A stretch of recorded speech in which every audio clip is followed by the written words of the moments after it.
Good morning, students. Today we are going to start with lesson number 6 of your course book, The Diamond Necklace. And this story is written by Guillermo Pesson, who was one of the greatest French short story writers. Before I start, a little bit of introduction to this chapter. So this story centers around Matilda Loisel, who is a beautiful woman. She suffers greatly because of her desire to appear rich and fashionable. She is married to a clerk and leads an ordinary life. But she wants to become rich and famous. So now let's read the chapter and see what happens. Matilda is the charming wife of a clerk who dreams of a life of leisure and luxury. When she is invited to a grand ball, however, she feels miserable, for she does not have a gown for the occasion. She manages to buy a new dress and borrows jewelry from her friend.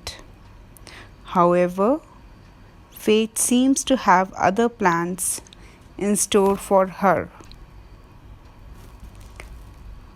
Matilda Loisel was one of those pretty charming young ladies, born as if through an error of destiny into a family of clerks. She had no money, no hopes, no means of becoming known and getting married to a rich man. She allowed herself to marry a pretty clerk in the office of the Board of Education. So she was born in the family of clerks. They were not so rich, but she had a dream to become rich by getting married to a rich man. And so she married to a clerk who was working in the office of the Board of Education. She suffered, for she felt she was born for all the fine, beautiful things of life. She suffered from the poverty of her apartment, the shabby walls, the worn chair, and the faded hangings. So she felt, or she suffered, or she felt bad, and she felt that she was born for all the fine, beautiful things of life, that she must enjoy the fine, beautiful things of life. But she suffered from poverty because her husband was a clerk and they were having a small apartment. The walls were shabby, the chair was worn out, and the hangings were all faded. On the other side, she had a rich friend, a schoolmate at the convent, whom she did not like to visit because it hurt so much when she returned to her own poor apartment. So she had a rich friend and she did not like visiting her house because once she used to go there, when she returned back to her own house, seeing the poverty of her own apartment, she used to feel very low or sad. One evening her husband returned, looking excited. In his hand was a large envelope. "Here is something for you," he said. She quickly drew out a printed card. So one evening her husband came from the office and he was very excited and he was holding a large envelope. And he tells Matilda Loisel, "Here is something for you." And she quickly opens, and what is there? She finds the Minister of Public Instructions and Madame George Ramponi request the honor of Monsieur and Madame Loisel's company. Monday evening, January 18, at the minister's residence. So both of them were called for a party. Instead of being delighted, as her husband had hoped, she threw the invitation on the table, murmuring, "What do you suppose I want with that?"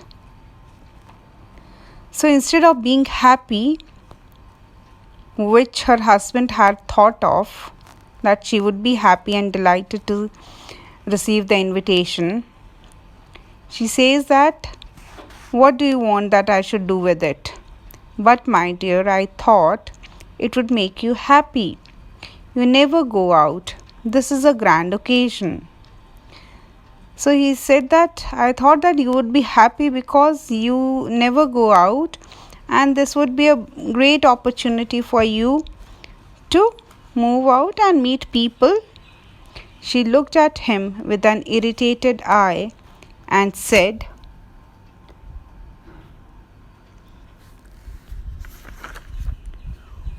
"What do you suppose I have to wear to such a formal party?"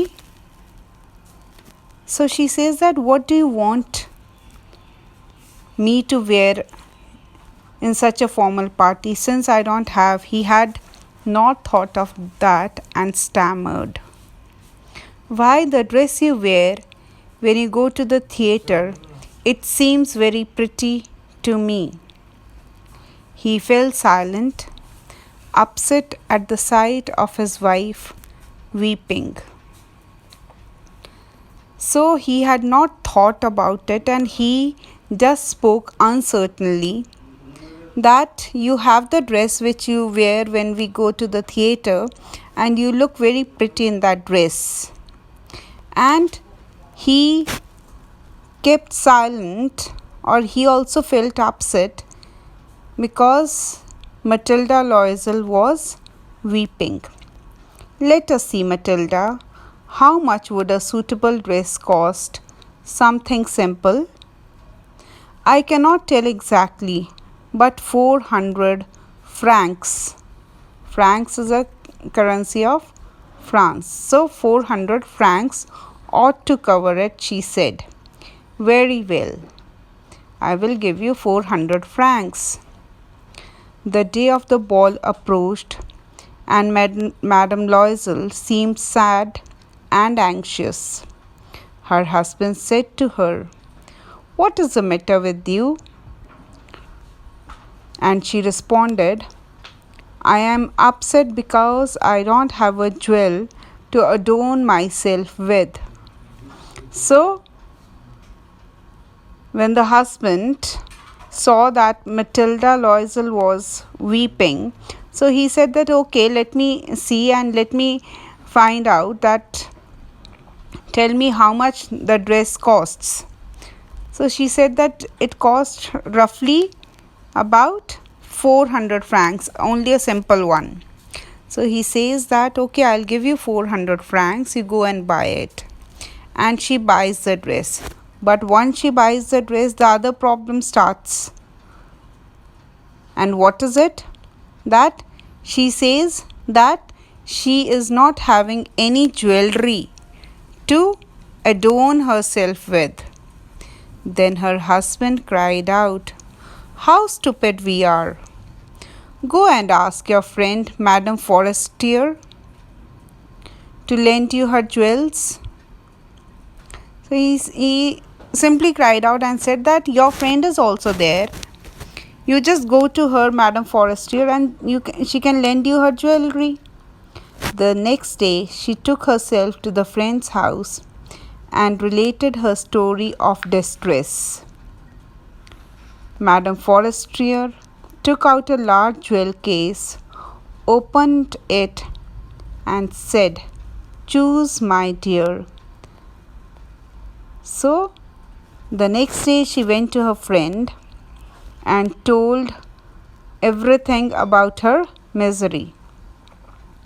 And Madame Forestier In return, she took out a large jewel case, opened it, and asked Matilda to choose any of the jewelry from that box. Among the jewels, she saw a superb necklace set with diamonds. She asked in a hesitating voice, "Could you lend me this?" "Why, yes, certainly." So Matilda asked Madame Forestier that could you please lend me this diamond necklace, and Madame Forestier said yes. So the next part of the chapter will be taken up in part 2. Thank you.